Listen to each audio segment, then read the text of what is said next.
guys, it's Deb from Bowl Me Over. Welcome back to my kitchen. I am glad you're here. I think you're really going to like today's recipe.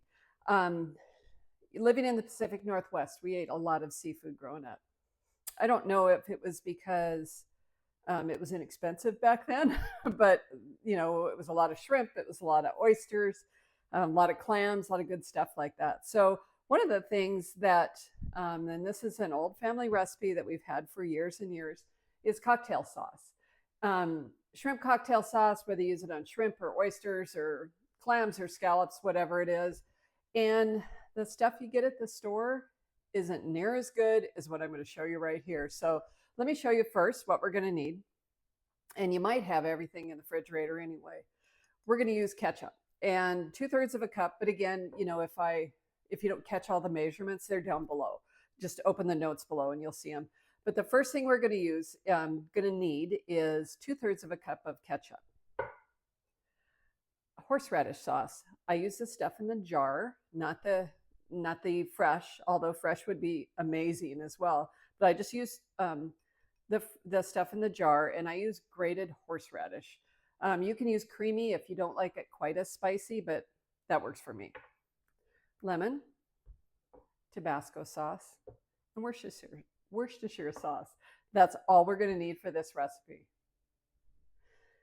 So for all of those times that you go to buy like cocktail sauce in the store and it's like $1 million, I shouldn't say that, but it's like $4 or $5, you won't believe how easy it is to make when you do your own and how much better it tastes. So, you know, I'm all about the quick and easy, but if I can improve the taste of something just by a little tiny bit of work, why not? So in my bowl first went the ketchup, and to that I've added the horseradish. We need the juice of half a lemon, and he's kind of a big lemon, so I'm going to kind of make it 2/3. You can use a fancy lemon squeezer. I'm just going to hold my hand underneath it. That works just fine too. Holding my hand is going to catch any seeds that might pop out, although this doesn't seem like there's a whole lot of seeds. There's one. And I'm just going to squeeze it until no juice comes out. You don't have to be terribly exact about it, but you just, that bright lemon flavor is going to add a lot to it. Okay, that looks perfect. And we know what to do with these, right? Don't throw them away. Put them down the garbage disposal, and it makes your whole house smell better. Hang on a quick sec, though. Let me wipe my hands off. Okay. Now, 2 more ingredients. And the recipe calls for a dash of horseradish, a dash of Tabasco sauce. And if you want to be real exact, a dash is about 1/8 of a teaspoon. But we don't really need to measure that out. Let's just give it a quick splash. There's 1 dash. And the Tabasco sauce, this will be 2.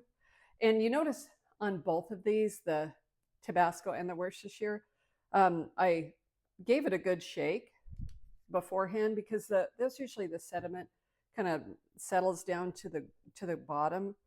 And when it does that, it doesn't, you know, like you don't get the full flavor effect. So now all we need to do is mix it together. The horseradish or the cocktail sauce is done. I'm going to bring you over here and kind of show you it real quick, a little bit better close-ups because the bowl is in the way a little bit. I'll be right back. See how nice and creamy this looks? That's what we're looking for. Super simple, right? What a wonderful, elegant appetizer. This is just an old champagne glass that I have. So I tuck some shrimp over the side. Just gonna spoon a little bit of cocktail sauce in it. If you want to make it super fancy, take that other half a lemon that we have and tuck it right on the side of the glass as well. And, you know, talk about the ultimate finger food. I don't get fancy very often, but I do make this whenever we have shrimp. I just think it's so good. Hang on a sec here. Let me try it. The ultimate decision, right? You gotta, if it's good or bad.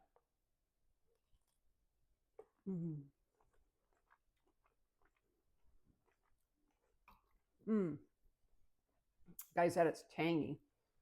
It's got a nice little bite to it. It's a little sweet, a little tangy, lots of flavor. Doesn't that look great?